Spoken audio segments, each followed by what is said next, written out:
কষ্টে যেমন ভগবানের কথা খুব মনে পড়ে, শান্তি পেলে যেন ভগবানকেই উধাও করে দিই আমরা জীবন থেকে।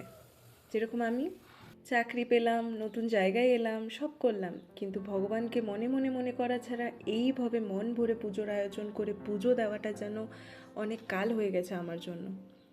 যা হয় বাড়ি থেকে দূরে থাকলে, না দুর্গা পুজো, না কালী পুজো, না লক্ষ্মী পুজো, কোনোটাই মন ভরে আর আনন্দ করা হয় না। তবে ভোলে বাবাকে তো যখন চাইবো তখনই ভয় না পেয়ে পুজো করা যায়। কেন কি সেরকম তো কিছু নিয়মই নেই, খালি কাজ হচ্ছে মন ভরে তাকে ডাকা। কথায় আবার শুনেছি শিবরাত্রি মানে নাকি শিবের রাত্রি, মানে শিবের জন্যে রাত্রি। আজকের দিনটাকে নাকি ভগবান শিব এবং দেবী পার্বতীর বিবাহের প্রতীক বলে বিবেচনা করা হয়। মন থেকে ডাকলে নাকি আজকের দিনে সব কিছুই পাওয়া যায়।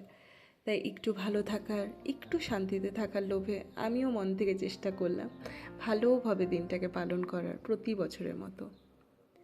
আবার সায়েন্টিফিক্যালি এটাও বলা হয় জল ঢালার জন্য যে ভাইব্রেশন অ্যান্ড সাউন্ডটা ক্রিয়েট হচ্ছে না, সেই ভাইব্রেশন আর সাউন্ডের জন্য আমাদের ভেতরে একটা positive energy, positive vibration build up হয়, যেটার জন্য আমাদের মাইন্ড, বডি, সোল এই তিনটাই পিউরিফাই হয়।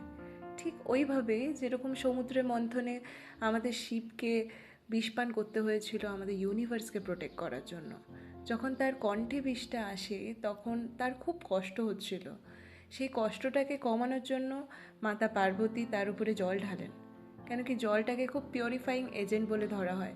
সেই জলটা ঢালার কারণে তার বডি ঠান্ডা হচ্ছিল, তার মাইন্ড, সোল সব কিছু পিউরিফাই হচ্ছিল। আর সব থেকে বড় জিনিস যেটা হয়েছিল সেটা হচ্ছে শিব আর শক্তির মিলন। তো চলো আমরাও পিউরিফাই করি নিজেদের মাইন্ড, বডি, সোলকে। প্রত্যেক দিন কুচুরটামোর থেকে দূরে থেকে একটু আজকের দিনটাকে ভালোভাবে পজিটিভলি পালন করি আর নিজেদেরকে একদম কুল এফেক্ট দেই। ওম নমঃ শিবায়।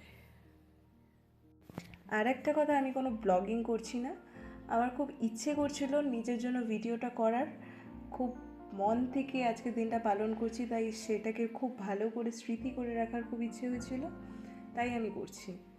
প্লিজ কোনো নেগেটিভ কমেন্ট আমি চাই না, আর যদিও নেগেটিভ কমেন্ট থাকে প্লিজ আপনার কাছে রাখবেন, আমার কাছে দেবেন না। Thank you.